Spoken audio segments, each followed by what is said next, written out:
S, ಹಾಗೆ ಮಹಾರಾಷ್ಟ್ರದ ಪಶ್ಚಿಮ ಘಟ್ಟ ಪ್ರದೇಶದಲ್ಲೂ ಕೂಡ ಭಾರಿ ಮಳೆಯಾಗ್ತಾ ಇದೆ. ಆ ಭಾರಿ ಮಳೆಗೆ ಅಂಬೋಲಿ ಘಾಟ್ನಲ್ಲಿ ಗುಡ್ಡ ಕುಸಿತ ಆಗಿದೆ. ಆ ಗುಡ್ಡದ ಮೇಲಿಂದ ಬಂಡೆಗಲ್ಲುಗಳು ಕುಸಿದು ಬೀಳ್ತಾ ಇದೆ. ಬೆಳಗಾವಿ ವೆಂಗುರ್ಲಾ ರಾಜ್ಯ ಹೆದ್ದಾರಿಯಲ್ಲಾದಂತಹ ಘಟನೆ. ಗುಡ್ಡದ ಮೇಲಿಂದ ಬಂಡೆಗಲ್ಲುಗಳು ಕುಸಿದು ಬೀಳ್ತಾ ಇದ್ದು ಕೂದಲೆಳೆ ಅಂತರದಲ್ಲಿ ಮಹಾರಾಷ್ಟ್ರದ ಬಸ್ ಒಂದು ಪಾರಾಗಿದೆ. ಒಂದು ಕಾರ್ ಕೂಡ ಪಾಸ್ ಆಗೋ ವೇಳೆಯಲ್ಲಿ ಬಂಡೆಗಳು ಬಿದ್ದುಬಿಟ್ವು. Hotel Management with AI. Join IIHM, International Institute of Hotel Management. Amboli ಘಾಟ್ನಲ್ಲಾದಂತಹ ಘಟನೆ ನೋಡಿ. ಇಲ್ಲಿ ಕೂದಲೆಳೆ ಅಂತರದಲ್ಲಿ ಅವೆಲ್ಲವೂ ಕೂಡ ಪಾರಾಗಿರೋದು.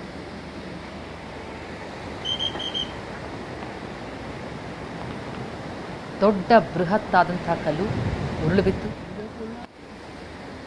ನಂತರ JCB ಮೂಲಕ ಬಂಡೆಗಲ್ಲನ್ನು ತೆರವುಗೊಳಿಸುವಂತಹ ಕಾರ್ಯ ನಡೀತಾ ಇತ್ತು. ಕಾರ್ ಪಾಸ್ ಆಗೋ ವೇಳೆಯಲ್ಲೇ ಬಿತ್ತು ಈ ಬೃಹತ್ತಾದಂತಹ ಬಂಡೆ. ಮಹಾರಾಷ್ಟ್ರದ ಬಸ್ ಒಂದು ಕೂದಲೆಳೆ ಅಂತರದಲ್ಲಿ ಪಾರಾಗಿದೆ.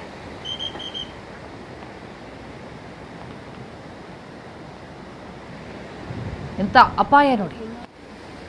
ವಿಪರೀತ ಮಳೆ, ಘಾಟ್ ಪ್ರದೇಶ.